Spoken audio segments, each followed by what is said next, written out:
Welcome back to The Truth is Viral. My name is Bob Powell, and I'm standing here in front of Long Lake, Michigan, just above the 45th parallel, where, like the Game of Thrones, this winter doesn't seem to ever want to end, for a reason, and I'll get to that in just a second. But in this show, I'm going to tell you how to conduct a successful revolution. We don't need to occupy any federal buildings. We don't need guns. Okay, what we need are facts, the truth, and dedication on your part. I'm going to show you how I chased Congressman Dan Benishek out of his office back to his home in the Upper Peninsula for absolutely betraying the people of the state of Michigan. This is something that you can do too, and I'm going to show you how to do it. I'm also going to speak with law enforcement officers. I'm going to talk to the murderers that killed Robert LaVoy Finicum. Now, I choose that word very carefully. They murdered that man. Because in their own regulations, federal and state of Oregon, it is against policy to use a dead man's roadblock like they used. Federal guidelines say that those type of roadblocks should only be used against violent felons. Oregon state policy says that a roadblock like that in and of itself constitutes the use of deadly force. They can't even follow their own rules. So yeah, the Oregon State troopers that shot Robert LaVoy Finicum and the FBI snipers that shot at him and lied during the investigation. 5 of them are now under investigation for the shots that they took and the subsequent cover-up. So I'm going to talk to those guys. And I'm going to talk to those law enforcement officers that still know the meaning of the word honor, that still stick to their oaths to protect and serve.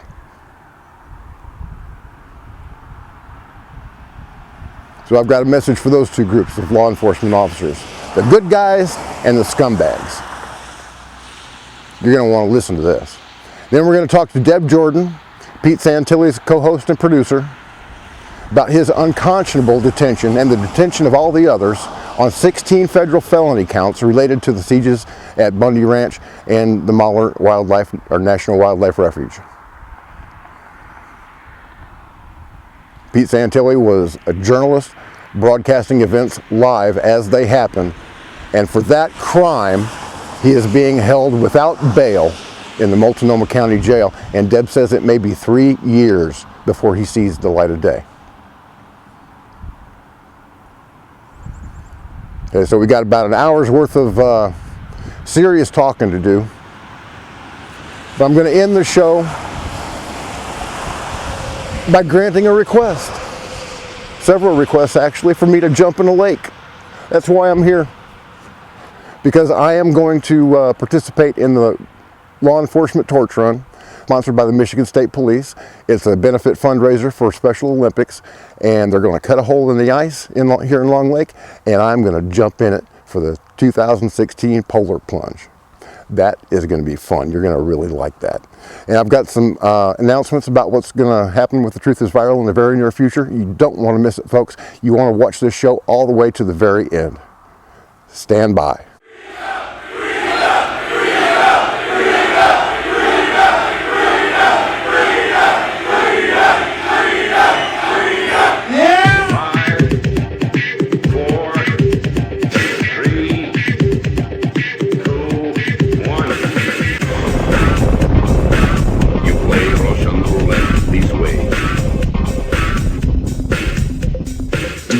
Places you don't talk about at parties. You want me on that wall. You need me on that wall. Keep this frequency clear. And now it's conspiracy. See, they've made that something that should not be even entertained for a minute. That powerful people might get together and have a plan. Doesn't happen. You're a kook. You're a conspiracy buff. You're watching The Truth is Viral, the only news program on the internet trusted to deliver the truth since 2008. And now, here's your host, Mr. Bobby Powell. Welcome back to The Truth is Viral. My name is Bob Powell, and over the next few minutes I'm going to make a lot of people very angry, possibly convict the consciences of others. But what you are about to hear is the truth, whether you like it or not. Some will call me a statist and others a coward. But by the time this show is over, I intend to make sure everyone understands exactly how I feel about what happened at the Malheur National Wildlife Refuge and the state of the country in general. I want this show to be a living document so that if anything happens to me, my reputation and my sacred honor will remain untarnished. We'll be talking to Deb Jordan, Pete Santilli's producer, about his unconscionable incarceration in the Multnomah County Jail, where he's locked down 23 hours a day for simply reporting the news. Yes, I have called out the most powerful people in the world. I don't care if they're Republicans or Democrats. If anybody betrays this republic or the citizens thereof, I will do my best to expose them, draw attention to them, and then let the law take its course.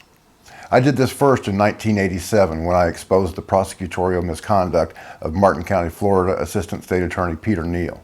He had prosecuted an innocent teenager for attempted rape and attempted murder, even though he had evidence in his possession that clearly pointed to another suspect.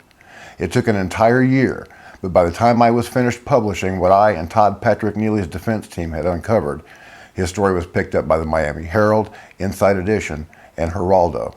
A movie entitled My Son is Innocent was even made out of his story.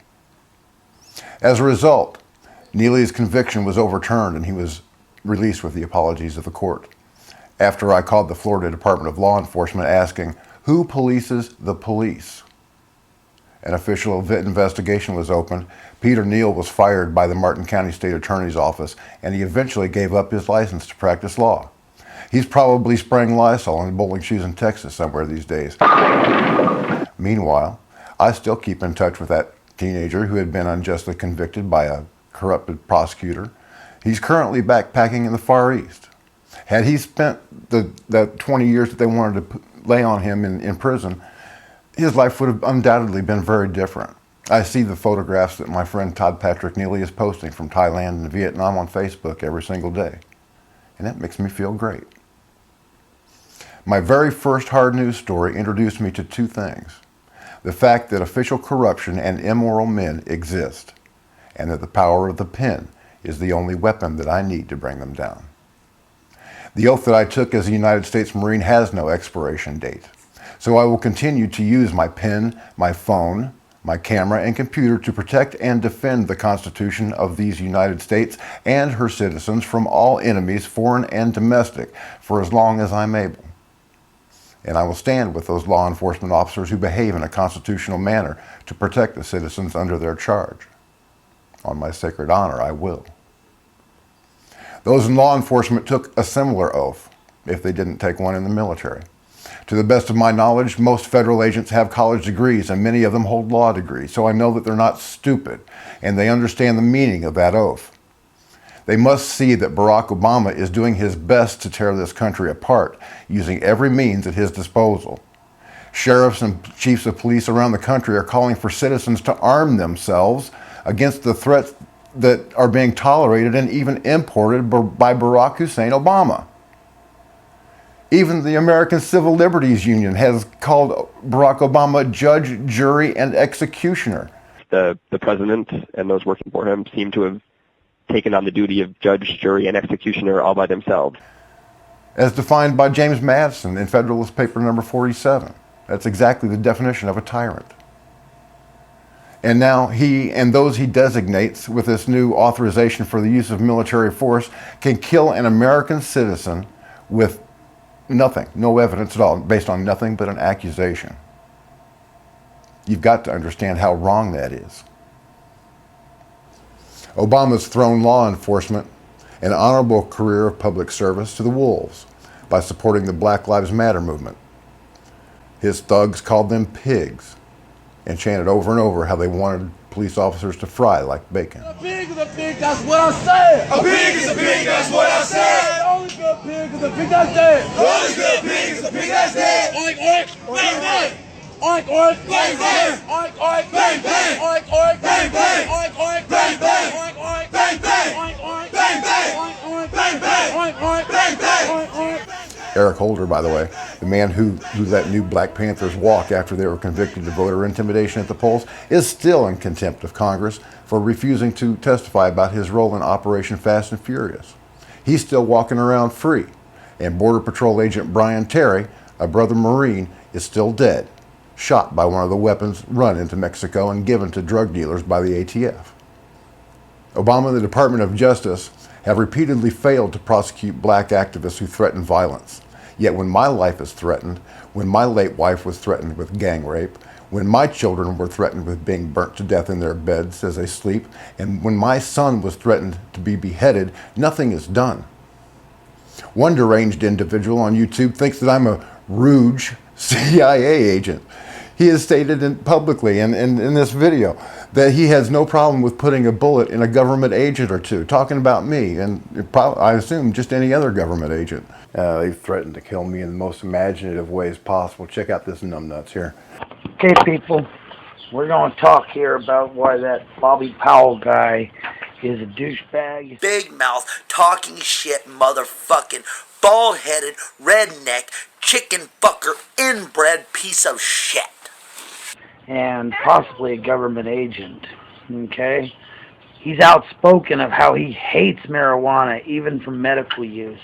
This proves that he wants cancer patients to suffer and die.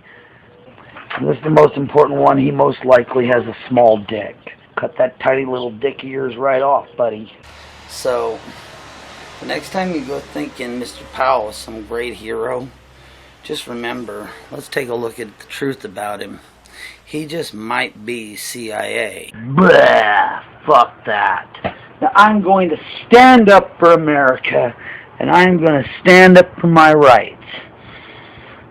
And if that means having to take a gun and commit a little civil disobedience to do it, then so be it.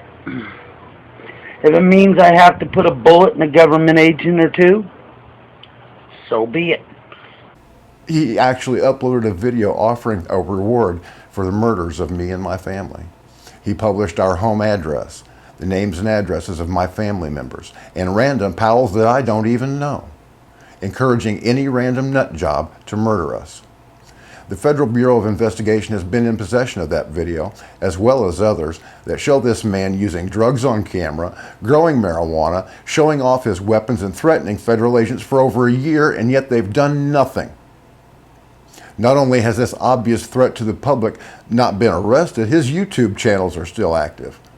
Under Title 18, Code 875, what he did was a felony. It says specifically, let me look at this, whoever transmits in interstate or foreign commerce any communication containing a threat to kidnap any person or any threat to injure the person of another shall be fined under this title and imprisoned not more than 5 years or both. Nothing has been done to any of those who have threatened my life, the lives of my family, and other innocents, including federal agents. I haven't even received a phone call from the FBI to let me know that these threats were not credible. They took the report, never heard from them again. And people wonder why I carry a gun. Malik Shabazz can call for the deaths of white people, exhorting any who will listen to kill cracker babies. Dead or alive rewards for George Zimmerman can be issued by the Black Panthers, but there's no prosecution for hate speech. Eric Shepard admitted that he was a terrorist to white people, but that was okay. It was great that he was eventually arrested for having a loaded gun on campus, a gun-free zone, but the charges did not include hate speech. Louis Farrakhan can call for up to 10,000 volunteers to rise up and kill those who kill us. Stalk them and kill them and let them feel the pain of the death that we are feeling. But I guess that's okay too. Is that not incitement? Is that not a conspiracy to commit murder? Why has that man not been arrested for hate speech? Preacher Al Sharpton, preacher, in quotes, owes the federal government $4.5 million in unpaid taxes, yet he's free to agitate urban masses with a fake hands up, don't shoot narrative that has resulted in burned cities, caused civilian casualties, and millions of dollars in property damage, destroyed the livelihoods of many innocent victims, including Officer Darren Wilson, a man who did nothing wrong and is now in hiding for fear of the safety of his family. New York Police Department officers Wenjin Liu and Rafael Ramos were assassinated as they sat in a marked squad car in Brooklyn on Saturday afternoon, December 20th, 2014. In the past week alone, 7 law enforcement officers have been gunned down, emboldened by the anti-police rhetoric that is not only tolerated, but encouraged by the Obama administration and their sycophants. And they've been actively pushing a divisive, racial, pro-Muslim, anti-Christian, and anti-police narrative. You've got to see it. The new Attorney General, Loretta Lynch, says that her highest priority is to aggressively prosecute anti-Muslim hate speech. What? Lynch belonged to a pro-Palestinian group in college, a group that once hosted terrorist Yasser Arafat as a speaker. And we already know where Barack Obama's sympathies lie. Page 261. The winds of political change shift in an ugly direction. He will stand with the Muslims. As the President of the United States, I should think that he would want to stand for Americans.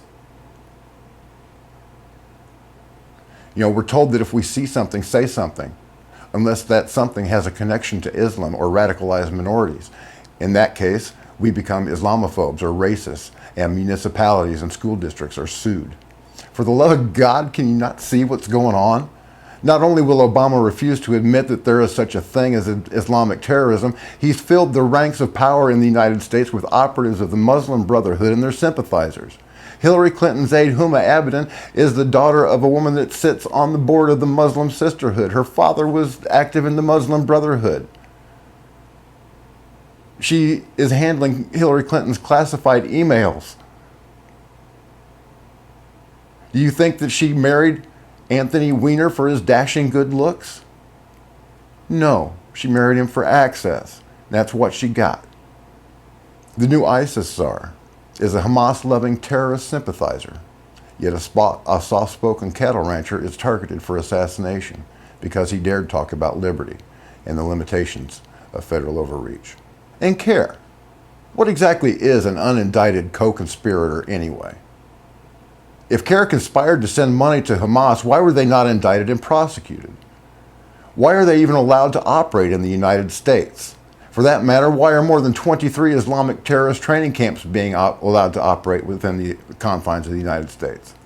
I'd like to have an answer to that question.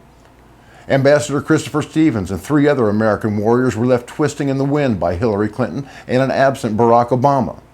One of the emails recovered from her private server shows that there were forces spinning up to relieve the besieged consulate, which was actually a CIA outpost. But they were ordered to stand down. The SEALs were lasing the mortar that eventually killed them, praying for an airstrike that never came. They left our brothers to die. And when the blood of those brave Americans was shed, their families were told lies about a video that insulted Islam, when in fact the true cause of the attack was Islamic terrorism.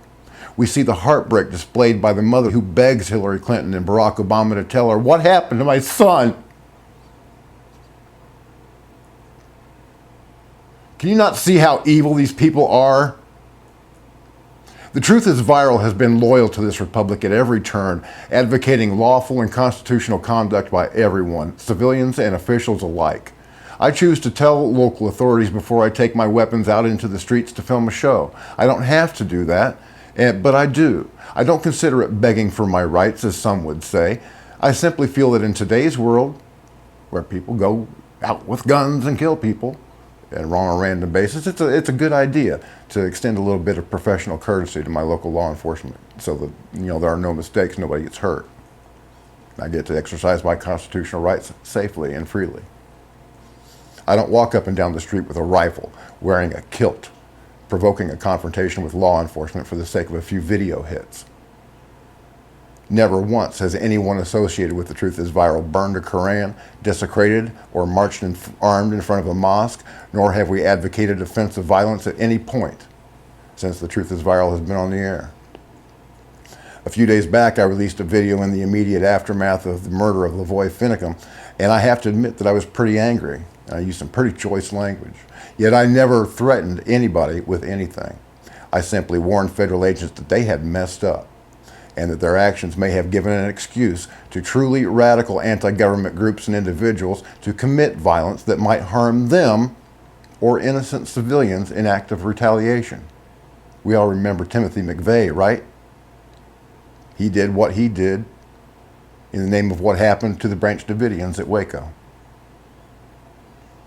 And as a result, you know, of what I've done, The Truth is Viral has actually defused 2 armed marches on Washington, D.C.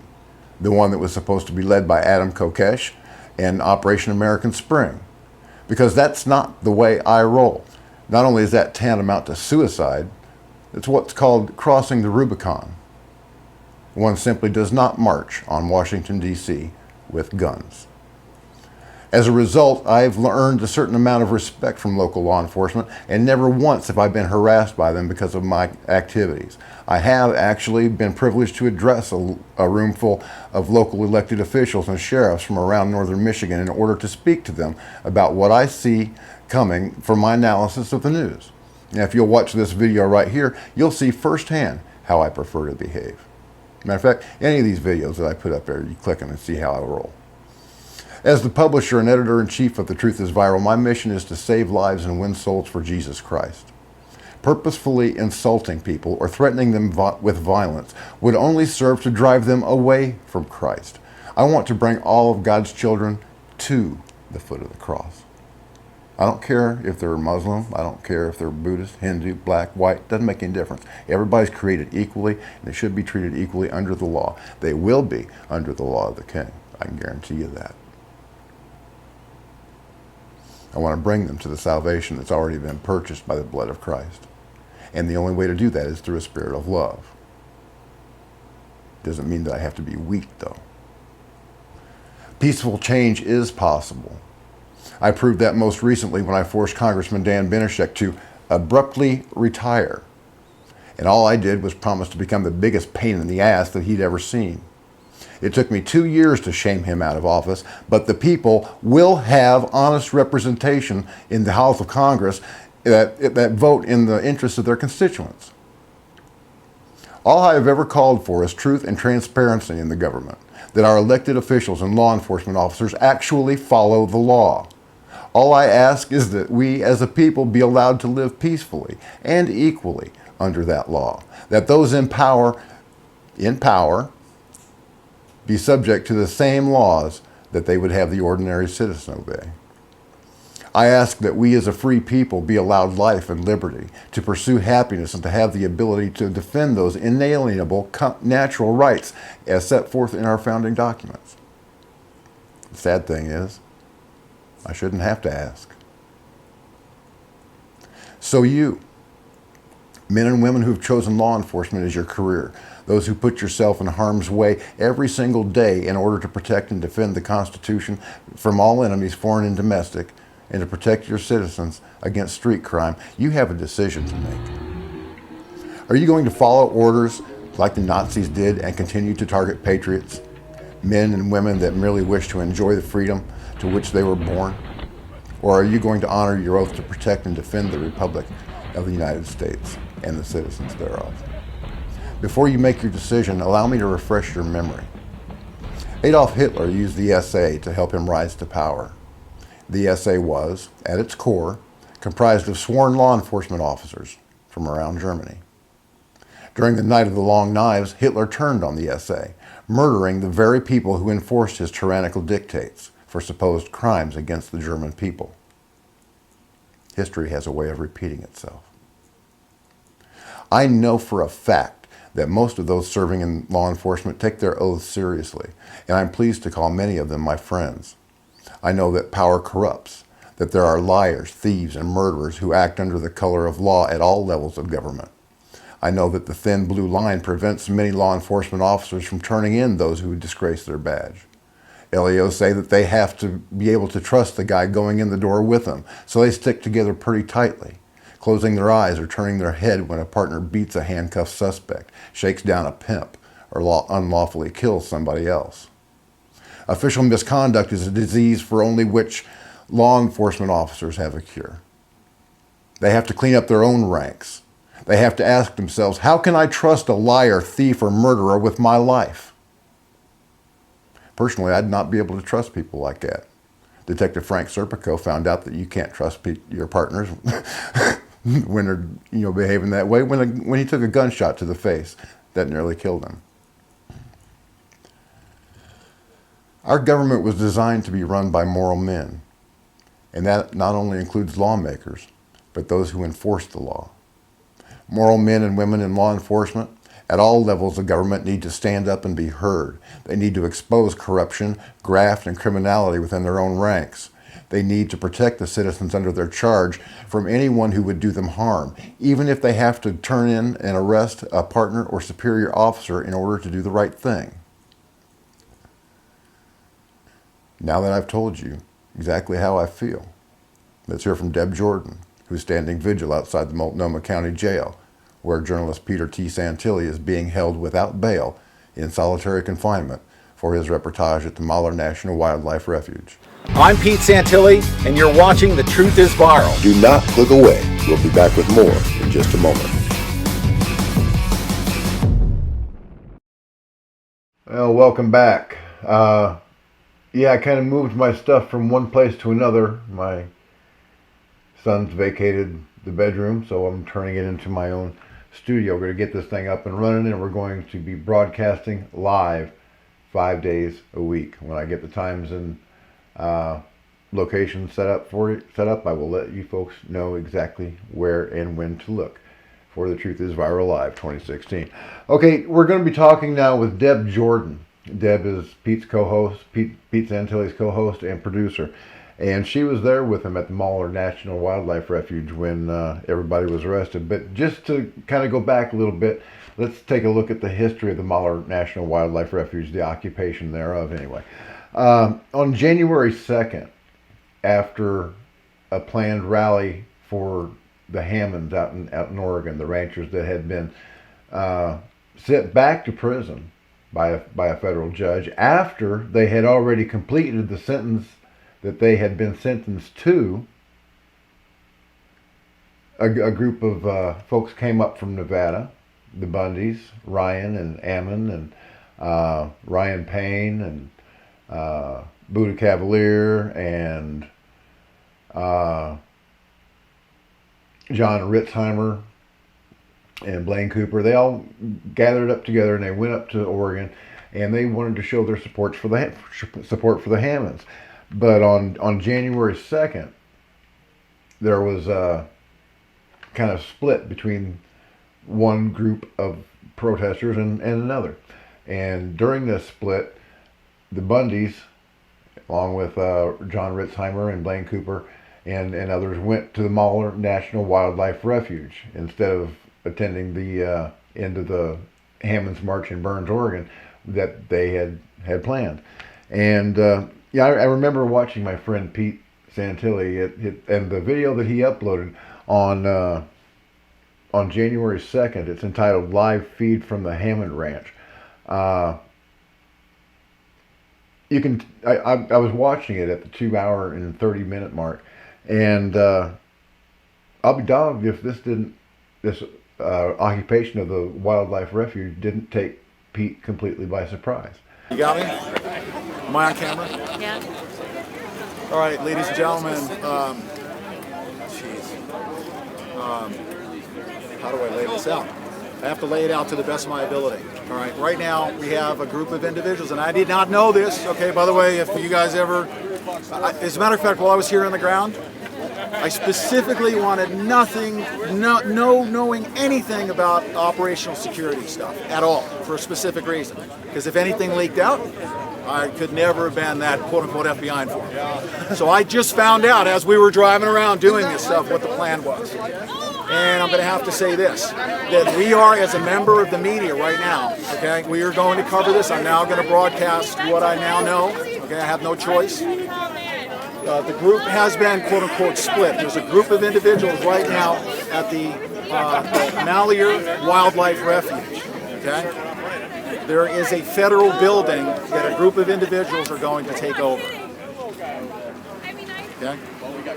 That is first of all, I'm not going to speak on behalf of anybody, okay? I'm going to speak on behalf of myself. I want to do my absolute darndest. If I had known about this, okay, I would have tried to talk those people out of doing it. I did. You did talk to them. You want to be on with me? Have they already left? Are you okay? They've already left. At this point, There's a group of individuals there. I don't want to leave them hanging in the capacity of getting it documented. I don't want to leave them hanging. We have to document this. There's a group of individuals who've set out right now. It's all public about the Malheur. About Emin asking people to follow him out to the... No, I'm talking about there's a group at Malheur right now, okay? And then there's another group that's going to the fairgrounds. I'm actually conveying this on the live stream. So at this point in time, I want to do my absolute darndest to document everything. Okay, I'm going to document. I'm not going to express my personal opinion. I want to make sure that this is a peaceful stand. Okay, with we the people. I don't want anyone to get harmed. Anyone that is in potential harm. Okay, I want to make sure that we intervene to the best of our ability to make sure that they don't. Okay.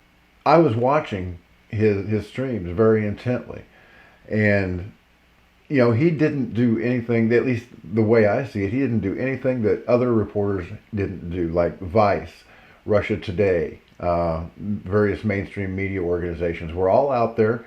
They were moving back and forth across the refuge, and you know, the people make it sound like it was an armed confrontation, but to the best of my knowledge, nobody ever pointed a weapon at a federal officer at the Malheur National Wildlife Refuge. So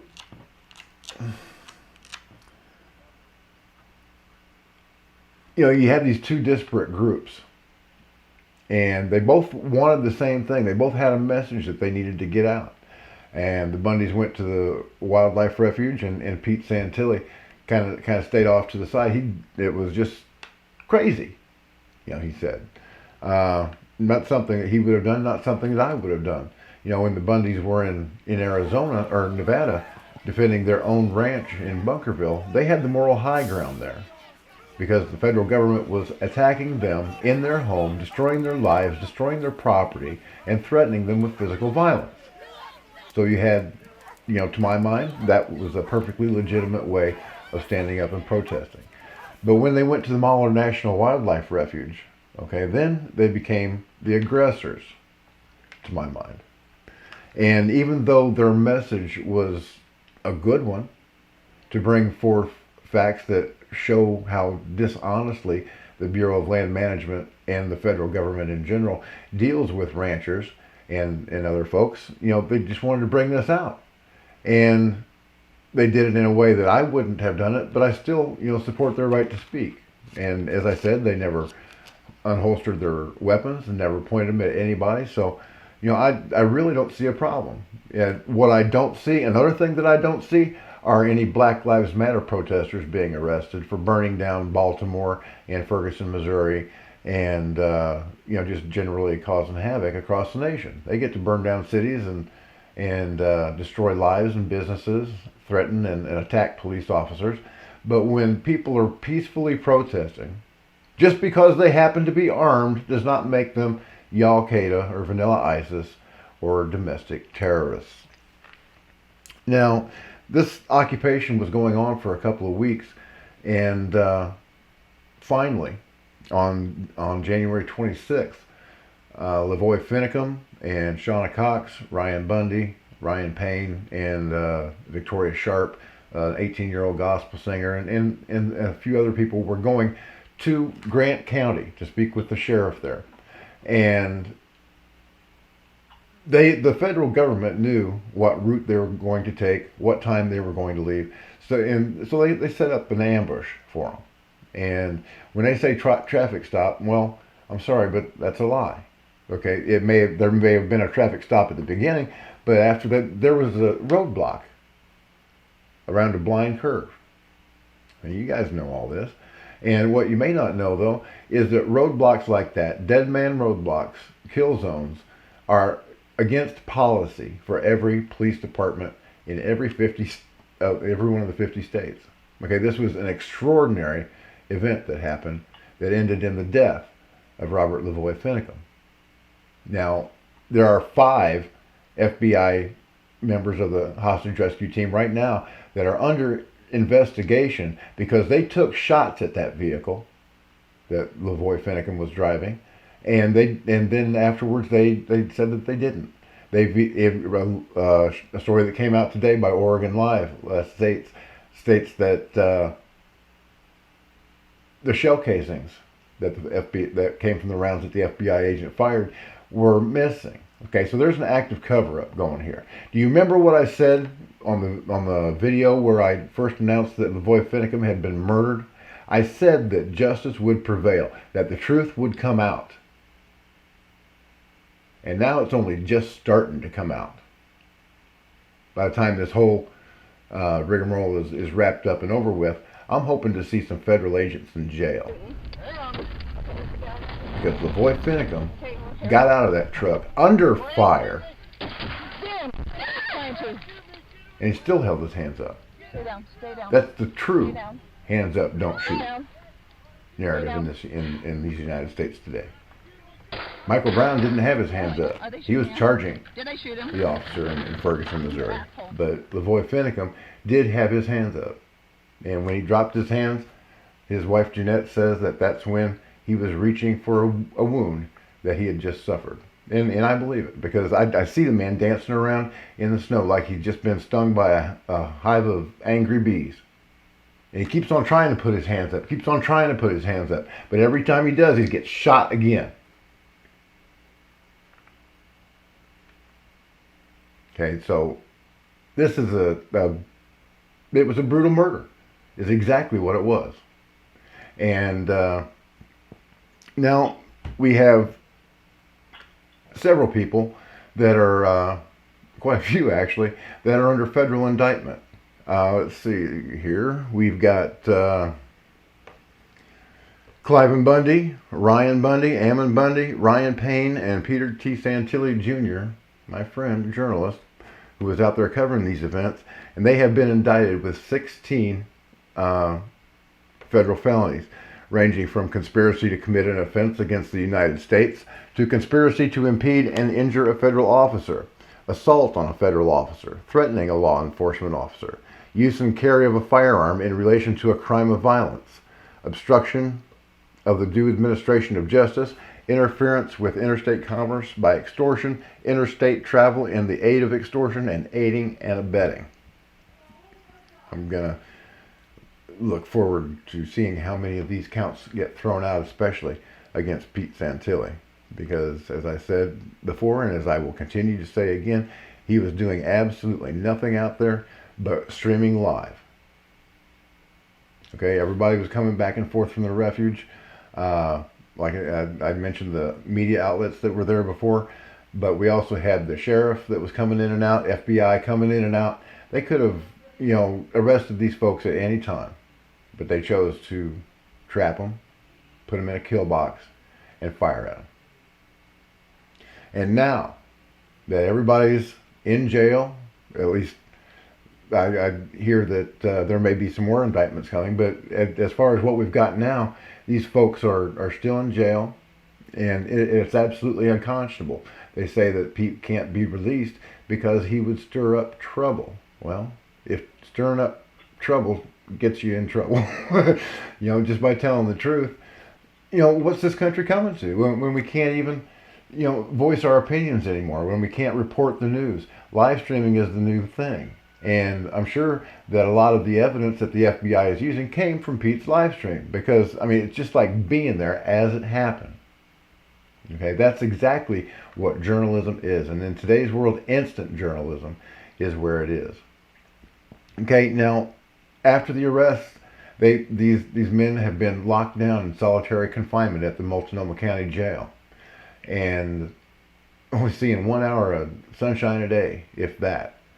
And especially in the case of Pete Santilli, I've got a real problem with that. The Supreme Court has held that reporters of all people should have their speech protected. But here we have a case where the speech is not only protected, or not protected, but the federal government actively is pursuing those people that would expose their corruption and want to disseminate some truth. Now, On the phone with me now is Deb Jordan. As I said, she's Pete's co-host and producer of the Pete Santilli Show. And she's going to bring us up to speed on what's been happening with Pete, what's been happening with his legal case and the legal cases of the others. And, maybe if we get some attention to this, we can, bring about a positive change and hopefully get my brother Pete out of jail. Because this is just wrong on so many levels. Hey, Deb, how you doing? It's nice to talk to you, sweetheart. It's been a long time. Oh, thank you, Bobby. I'm so glad. Thank you for having me on. Oh, it's my pleasure, and I'm so glad that you were able to come down and talk to us, because this is really important. It's extremely important, because this particular instance is about Peter Santilli and his rights as a journalist under the First Amendment. Something that was so important to our founding fathers that they put it right there up at the top of the list. Benjamin Franklin wrote Poor Richard's Almanac, and there were other tracts, like Thomas Paine wrote Common Sense. That was just a one-sheet little leaflet they would pass from hand to hand, just pass out on the street corner. That was the way they got information out during the Revolutionary War and in the years preceding it. But today we've got live streaming, where you can actually place a reporter with a camera in a situation and you can see it half a world away as it's happening. Now, I remember watching Pete when on January 2nd, when they were having the rally for the Hammonds. I remember him getting the phone call and being absolutely surprised that the Bundys and the others had taken control of the Malheur Wildlife National Refuge. And then on June 26th, the day LaVoy Finicum was killed, they rounded everybody up. They arrested Pete Santilli, and since that day, he's been in solitary confinement at the Multnomah County Jail. And Deb, I wonder if you could just take a minute and address why they think that Pete is such a threat. Because, he never carried a gun at Bunkerville in Nevada. He never carried a gun in Oregon. He never spent the night at the refuge.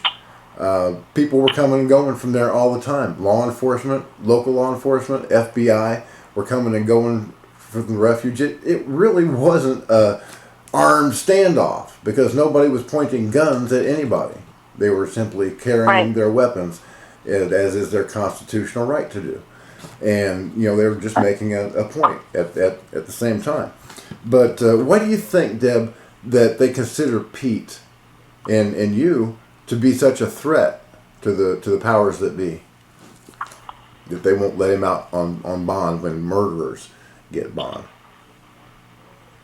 Hey, I think that the reason they're going after Pete so hard is because it's just a matter of just shutting him up. They want to shut him up, and they're using his words, things that he has said on his show, to keep him incarcerated. And you and I had talked about this earlier, that we were doing a show on no-knock warrants, and Pete has a lot to say about that. Don't come through my door at 4 o'clock in the morning unannounced, or you're probably going to get shot, because I won't know who you are, and I won't know why you're there. And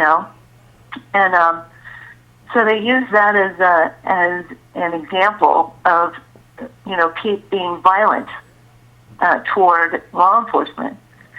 And Pete's attorney showed that it was quite the opposite, that every time Pete has ever been given a command by law enforcement, he has always obeyed. He's always complied. Every single time. So, so I think really, Bob, at the end of the day, they want to shut Pete up. He goes out there, he tells it like it is, and he embarrassed them, I think, at Bundy Ranch, right, and in Oregon. Right. Now, I think. Please continue. I think it's very detrimental to be telling the truth these days. Right. Now, that brings me to a fact that's been sticking in my mind. I just can't get rid of it. everybody that followed what happened out at the Bundy Ranch knows why Dirty Harry Reid sent the Bureau of Land Management in to harass and intimidate the Bundys, murder their cows, just destroyed their livestock, their equipment. They just tore it all down and shot the cows and buried them and all this. So I could understand how an organic movement was fostered at the Bundy Ranch, because they were defending their homes. And when they went to the Malheur National Wildlife Refuge, the reason was ostensibly to support the Hammonds, and because they had been sentenced to prison for a stupid reason. If you want to look into the background of that, you can. But the major point is that they were released from prison after completing the sentences that the judge handed down, and then some other judge said, you don't get to get out of prison. You've got to go back to prison. That's like what they call double jeopardy, folks. You can't complete a sentence and then be sent back for more time later just because another judge doesn't think that you've got enough time. Okay, but down in Bunkerville, it really embarrassed the powers that be, and I've got to wonder why, after all this time, would the federal government want to bring this case into court? Going all the way back to the siege at the Bundy Ranch. Why would they go all the way back there to bring this case into court when they know for a fact that once discovery process starts, all of Harry Reid's criminality, the criminality of the Bureau of Land Management, and all the other scum suckers that were down there in Bunkerville is going to be brought into open court for people to see. If you followed the Bundy Ranch at all, then you know that Dirty Harry Reid's son, Rory, was trying to sell the land adjacent to the Bundy Ranch to the Chinese so that they could develop energy. And they couldn't do that until they had the Bundy's ranch as an easement of some type, some kind of barrier land, so that the tortoises could roam free and happy. But that it didn't happen, and a couple of months later, Dirty Harry Reid comes out with a black eye, said that he got into a fight with his stairmaster. I'm kind of thinking that the Chinese, sent a ninja over and beat old Harry Reid's ass and said, "You better not mess up next time, because it would be more than just your eyes have been blacked." Here's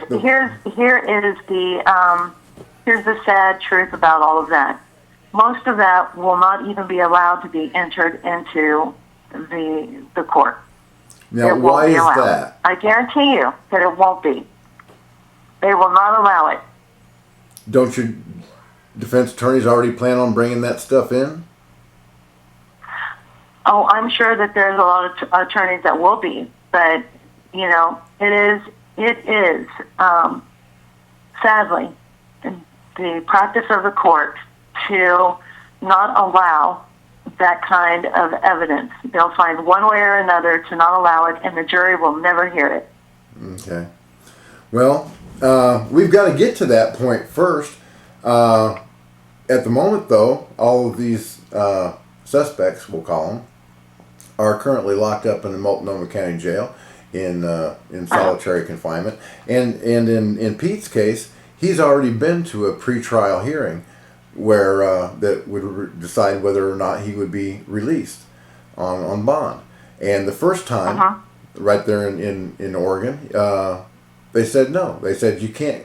I mean, they were going to release him, but then the federal government from Nevada district comes up and says, no, we want him too.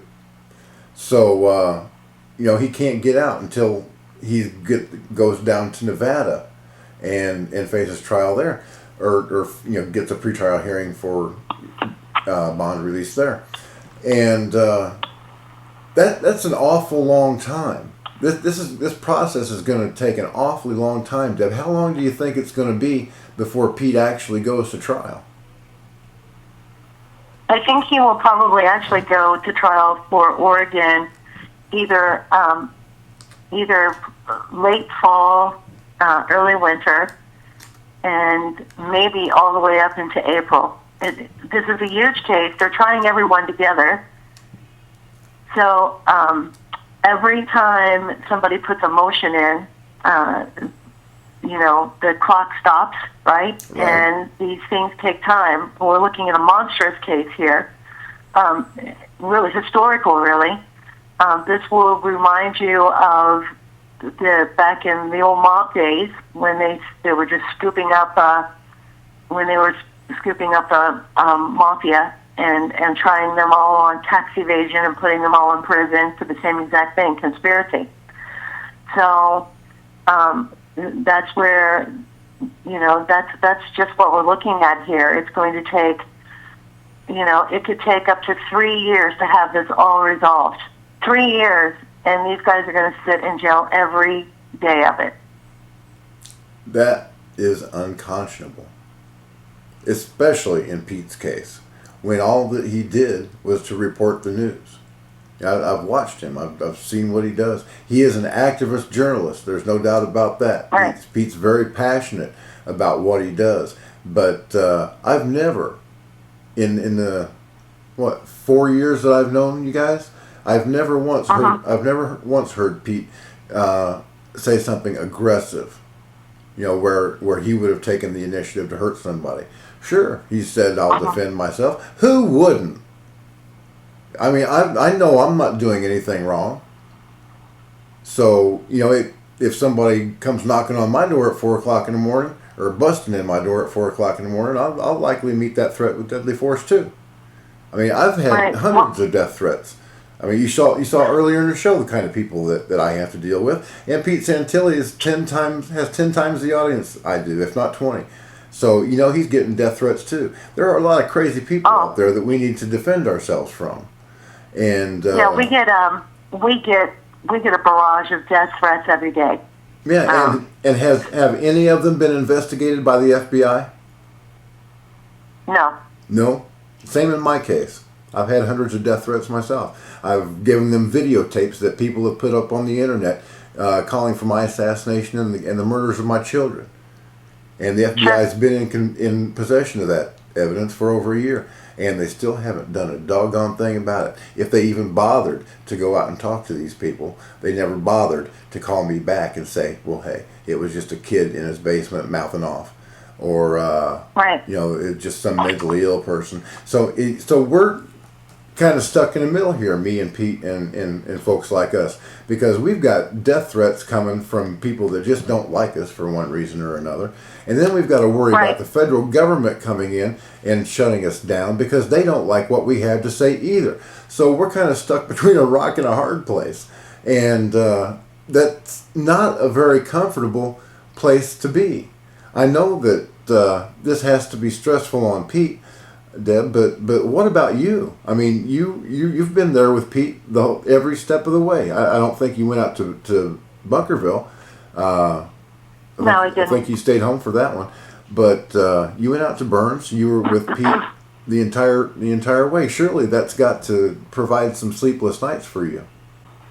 Yeah, I'm concerned along with a lot of other people who never spent a night or even what you call a day at the refuge. Most of our work was being done in Burns, recording and things like that. And, we would go up for the 11 o'clock. News conference. Pete would go down into the refuge with all the other media and do a 5-minute update with Ammon when Ammon wasn't with another reporter. And, basically that was it. I mean, you walk around and you get other people on video. The only thing different between what we were doing and everybody else was doing is that we were doing it live streaming, no cutting. It was raw footage. It was raw and real what was happening. Everybody else who spent mainstream media, who spent a lot more time at the refuge than we did, their cameras were rolling 24/7 too. But they were sending their footage up to their home base in New York or Los Angeles, and it was being edited down and just 1-minute segments for being taken out of 24 hours worth of footage. So, for people to say that, they used Pete's stuff to indict them with, it's kind of, it's in a lot of ways it's not fair, to be saying that Pete's footage is what the FBI is using, because that's not true. The FBI is using everybody's footage. I believe that Dennis Michael Lynch released in the last week or so, that the FBI had subpoenaed all of his footage from Bundy Ranch. So it's not just Pete's. They're looking at everybody's, and you would have had to have been on the ground to see what was happening to know that Pete's camera wasn't the only one rolling all the time. Everybody's cameras were rolling all the time.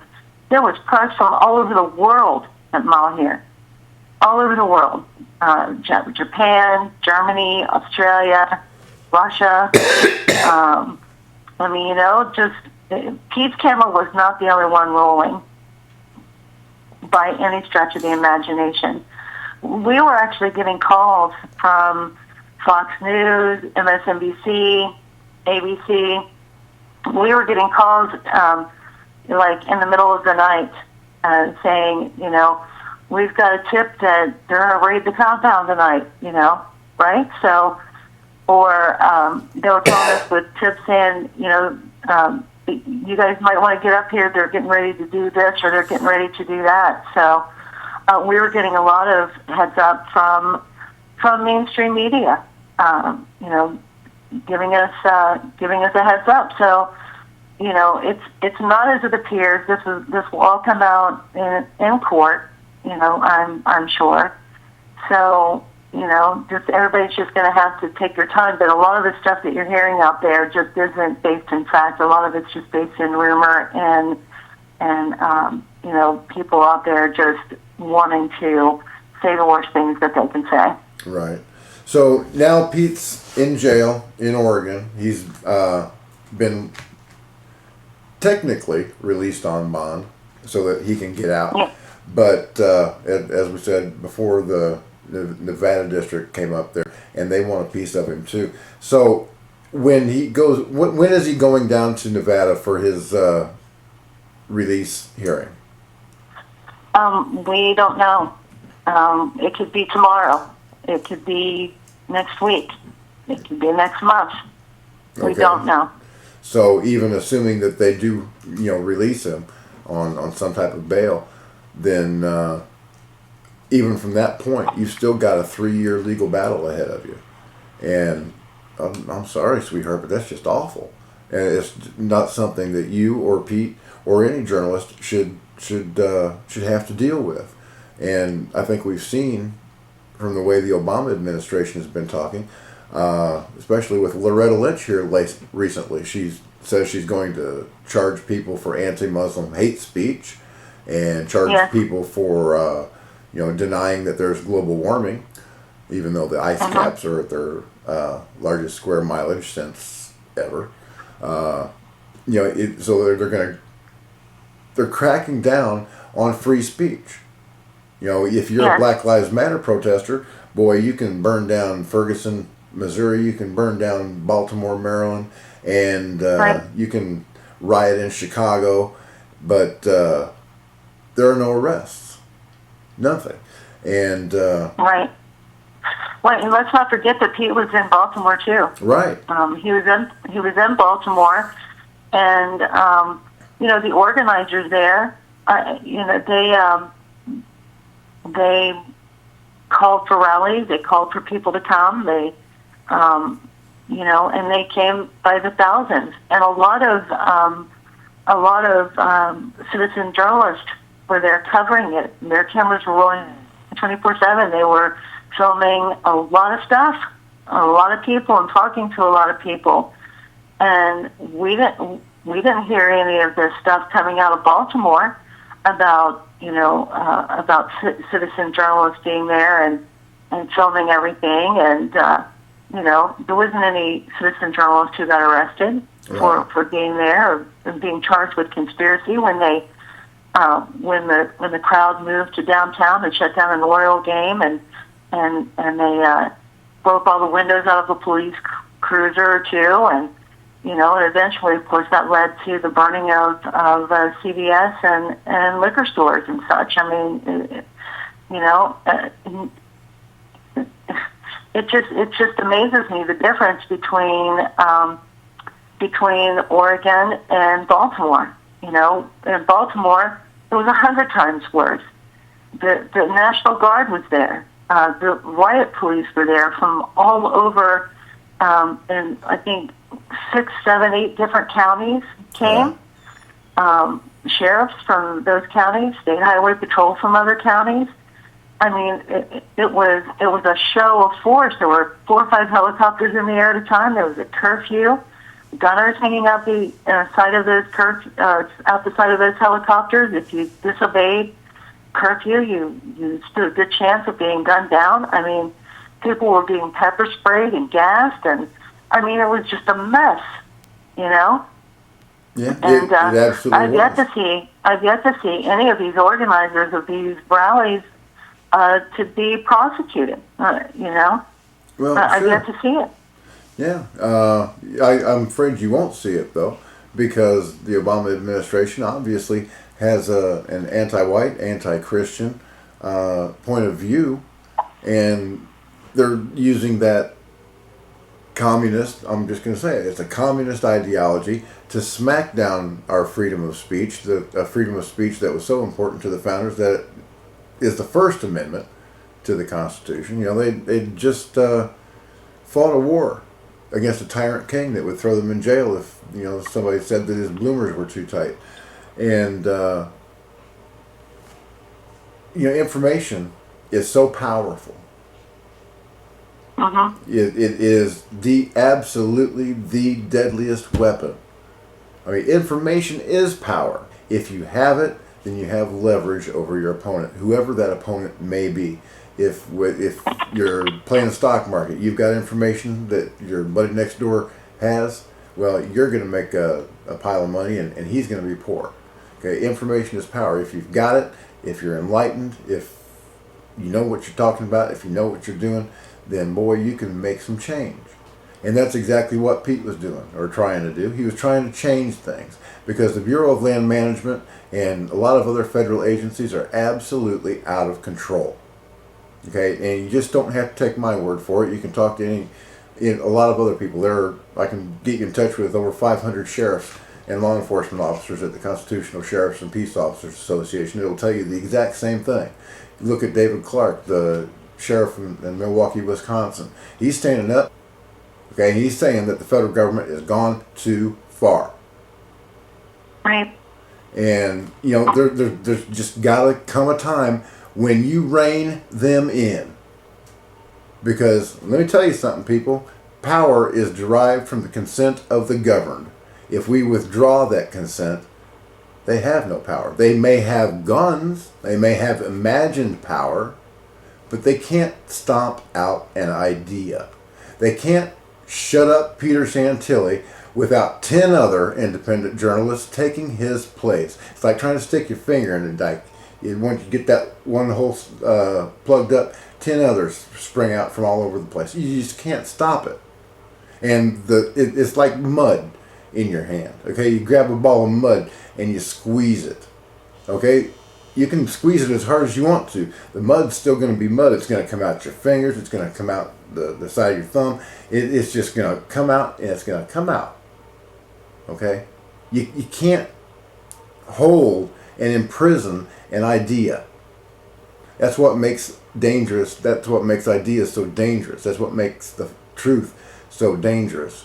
When it comes out, people in power fall from power. They fall from grace. And that's the end of them. Just like I took care of Dr. Dan Benishek, my congressman from the 1st Congressional District of Michigan. All I had were facts.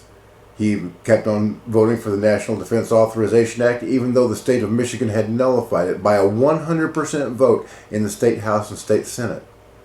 Benishek was still voting for it it took me 2 years and several dozen phone calls, even a trip to Washington, D.C. to chase down his narrow, ragged ass. And I eventually got it through to him that I wasn't going to give up on this question.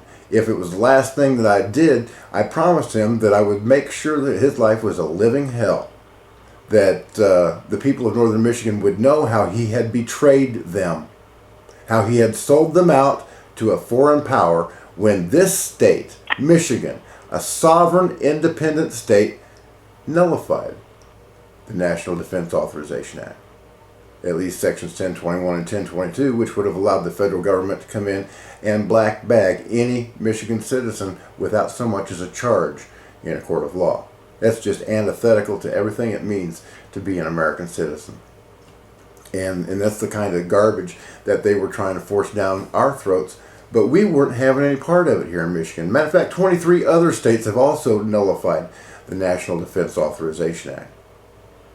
And it wasn't because the government said to itself, oh, well, we're overstepping our bounds. No, it's because people at the local grassroots level took an interest in what was going on in politics in their own state, in their own geographical area. They got in contact with their congressman and they told them, look, this is bad. You've got to vote against it. And here in Michigan they did by a 100% margin. Every single state legislator and senator, they just said no. The federal government cannot come into Michigan and black bag a Michigan citizen. In fact, let's make it a crime for any employee of the state of Michigan or any political subdivision of the state of Michigan to cooperate with the federal government under the rules of the NDAA. And that's pretty much how Pete's been treated. But, you know, to try to wrap this up, folks, Pete, for the moment, has been silenced. I haven't been. There are others who haven't been. And we're going to continue to tell the truth. But you, as I'm looking into this camera, are probably not a broadcaster. Okay, you're just somebody sitting at home watching this to see what's going on. And you're thinking to yourself, what can I do? I'll tell you what you can do. Especially in those 23 states that have nullified the National Defense Authorization Act. You can get in touch with your congressman and your senators and make sure that they know how you feel.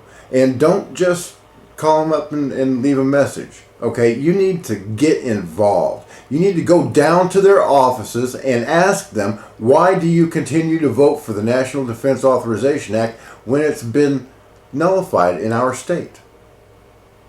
They have no defense for that. 88% of our elected representatives in Washington, D.C. are up for re-election this year. If you want to make a change, if you want to help save our republic, what you need to do is put down the Cheetos, get up off of your butt, and go do something. Like the card says at the beginning of the show every week, stand up and do something. We can't do it for you. We can give you the information, but we can't physically go out there and dial your phone for you, write your letters for you, or put you in a car and send you off to your representative's office. You've got to do that. That's your responsibility. You have to take an interest in your own life. And people say politics are boring. Let me tell you something, folks. Politics control how your life is run. They talk about, and enact legislation that control you, that taxes you, that prevents you from protesting, where they have First Amendment free speech zones. Okay, that's garbage. They arrest people for selling lemonade. They arrest people for collecting rainwater in a barrel or in a pond. Okay, it's just getting out of control. We're sliding towards a tyrannical government, and the only way that we're going to stop it, the only way we can rein it in, the only way we can put the brakes on it, is to let our elected representatives know how we feel. And like I said, don't just stop at the one phone call. Make a dozen phone calls. Write a dozen letters. If they don't get back to you, walk down to their office or drive down there and say, why aren't you answering me? You have the power. You have it. Not the federal government. They only have what power we allow them to have. If there's something wrong, if they're doing something shady or mischievous or just downright criminal, you have got to call them on it.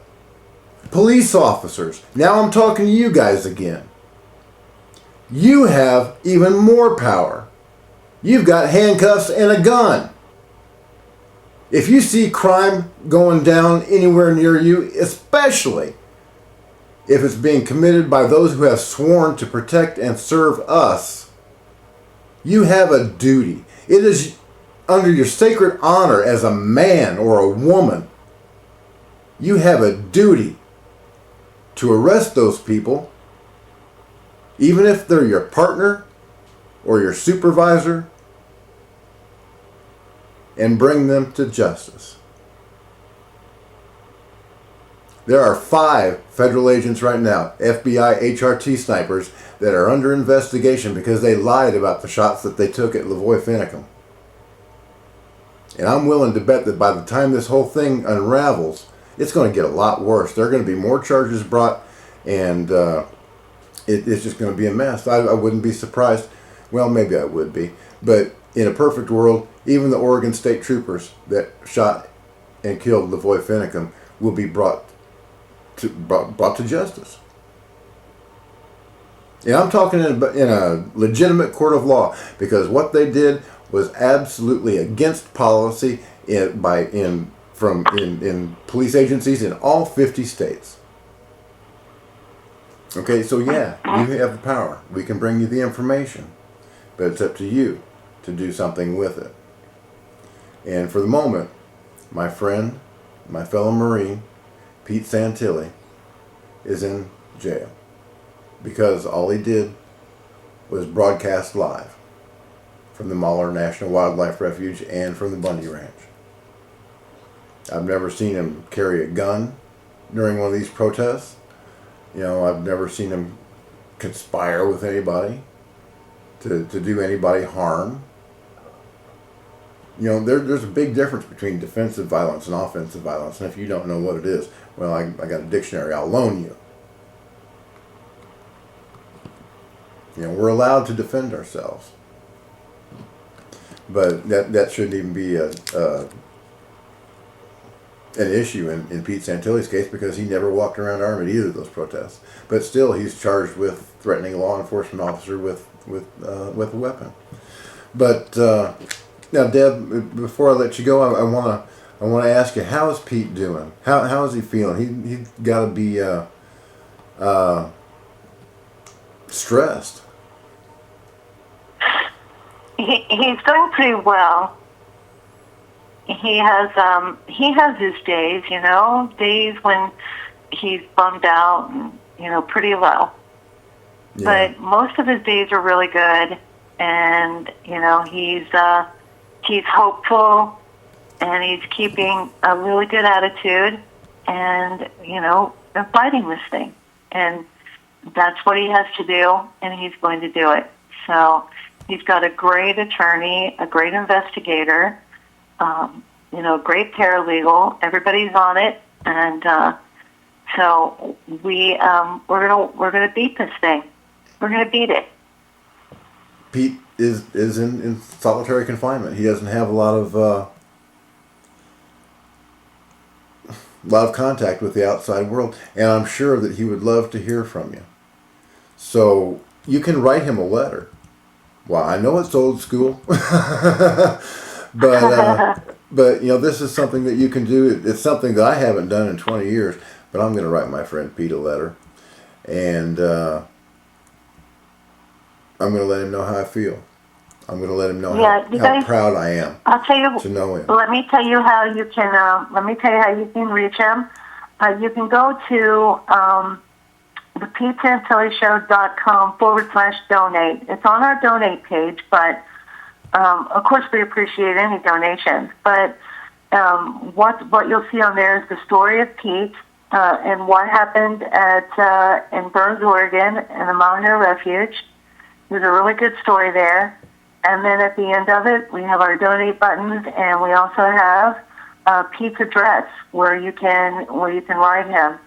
You can also go to Amazon, buy him a book.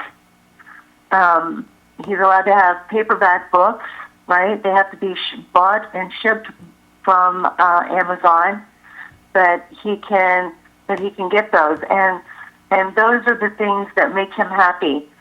The letters are so important because he doesn't have the internet anymore, and he doesn't have email, and he doesn't have access to a telephone. Letters are the cheapest way to support him. He loves your letters. He reads them all. He writes back when he can. Envelopes and stamps and things like that are sometimes hard to get a hold of. But well, let me ask you a question. Can you send him stamps and stuff like that in the mail? No. No? Not permitted because somebody before him came up with the bright idea to put drugs on the back of those stamps. Oh, so, like acid or something like that. Yeah, right. So, he can only buy them from the commissary and only buy a few at a time and only so many envelopes. But you know what? I mean, those letters mean so much to these guys, not only to Pete, but to all the other patriots that are being held there. Those letters mean everything, especially uplifting ones, ones that, that make them smile Pete really looks forward to mail call. He really looks forward to those letters. Excellent. And he looks forward to the books when they come. And you can send cards, too. He can also get photos as long as they're not nasty photos, as long as they're not naughty. You mean I can't wear my golden Speedo and right. flex for my buddy Pete? Right. Yeah. Yeah, that's kind of nasty just thinking about it. But yeah, you can write your letters of support to Pete Santilli, SWIS number 795071. I'll bet he's getting used to that number, unfortunately. Yeah. At the Inverness County Jail, 11540 Inverness Drive, Portland, Oregon, 97220. So write your letters to Pete. Send him a paperback novel, and try to keep it light and upbeat. And together, we will carry our friend through this. It may be a long haul, but in the end, the truth will out, and justice will prevail.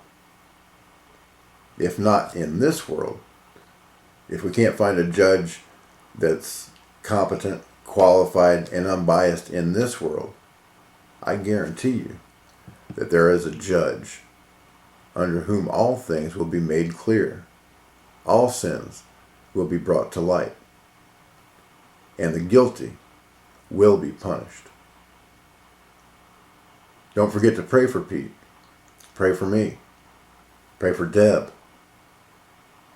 Pray for everybody that's currently locked up, facing 16 federal felony counts, each of which could put them in prison for up to 20 years and be fined for up to $250,000. Now, this is not a joke, folks. These people are in jail doing what you could have done, what you should have done. In fact, if you're not on a list of some type by now, you're doing it all wrong.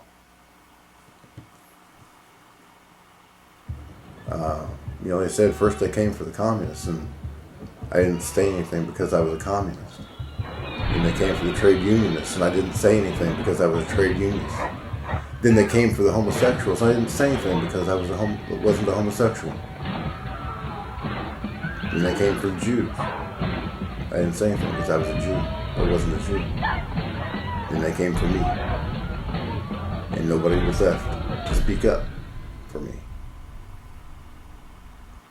So you can lay down and just take what's coming like a good little slave.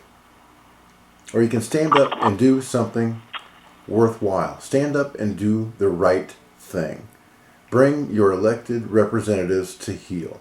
Force them, and you can force them to do the right thing, to represent you adequately in Congress. And let's get rid of the Bureau of Land Management. Let's get rid of all these dirty politicians. You can do it because 88% of them are up for re-election this year. They've only got a 9% approval rating as a Congress. You can't keep saying, it's somebody else's congressman. That's the problem. It's your congressman. That's the problem. They all need to go. So let's get cracking and get that done. Deb Jordan, co-host of the Pete Santilli Show, his producer, and I don't think I'm betraying any confidences here, the love of his life. I appreciate you coming on to The Truth is Viral and taking your time to tell us what's up with Pete. And God bless you guys. I really do love you just like you're my own family. And if anybody's got a problem with that, you come see me and we'll talk. Thank you for watching The Truth is Viral. My name is Bob Powell, and as always, God bless, Semper Fi, and hoorah. Wait! Don't go anywhere. I'm about to jump in the lake. Let's hear it for Northern Michigan. All right. This is the 8th annual Polar Plunge, and these folks have been working very hard here for our Special Olympics here in Alpena and the area. Right, okay, and we're going to get the parade out here in just a minute. Area 3 covers Alpena, Alcona, and Montmorency and Presque Isle counties. There's approximately 200 athletes in this area. The mission of Special Olympics is to provide year-round sports training and athletic competition in various of Olympic-type sports for children and adults. Okay, we're going to first of all give John Fisher another shout out here from CNA to let us host in this here today. How about that? Thanks, John. John's also going to be carrying on his hospitality inside later on, so make sure you grab a little bit of food and beverages when you're in there. We're going to start our parade of athletes. Here they come.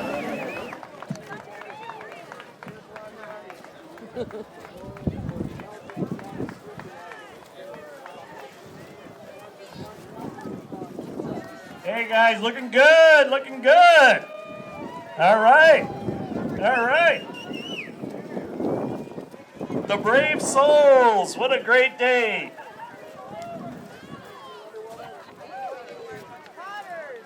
Here they come, looking good. Even this fellow with the skinny legs is looking all right today. Woo-woo! Hey guys, I love it, nice hair. You're gonna mess it up, you know. Yes, I know you state troopers are here. Let's get in the water. First divers.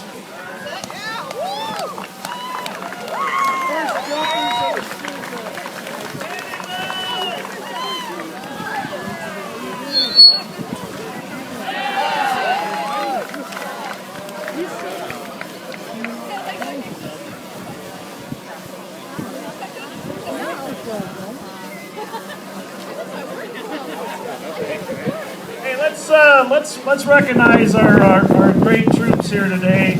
Dave Jackson from Alpena. Dave, give a good wave here. Craig Gordon-Baker, I hope I did that right, from St. Ignace. Very good, Dave. For Craig, thank you. Jay Horskowski. I'm trying.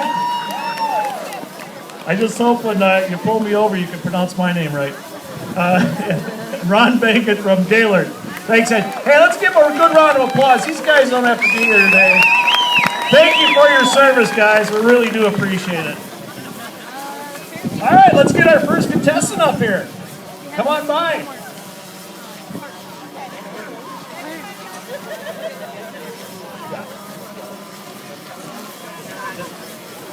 Thanks, guys. Very good. Very good. Tony, Lester, Charles, Red Wings. Yes, Red Wings team.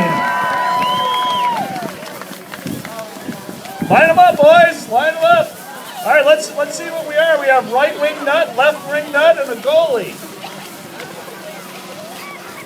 Line up there, guys. Alrighty, it's all up to you now. On 3, 1, 2, 3. Yay! Yes.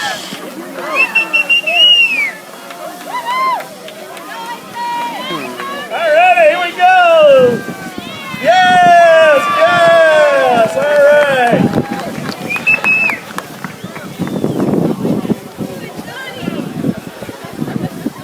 Alrighty, good job, excellent.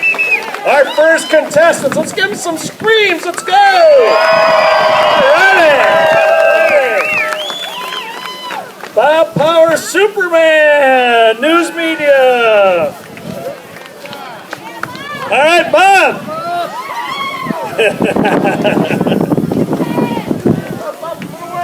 Hey, Superman.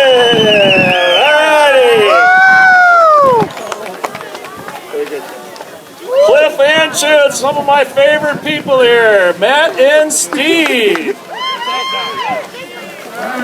That wasn't so bad. Come on, guys. You cold? No, well, it wasn't so bad. It's a nice day out. That was a great way to Cody here is, before it. Thank you for watching The Truth is Viral with your host, Bobby Powell. Make sure to follow The Apocalypse on Twitter at The Truth is Viral. Like The Truth is Viral on Facebook, and if you can, please remember to donate to the cause via PayPal at www.bobpowell.blogspot.com.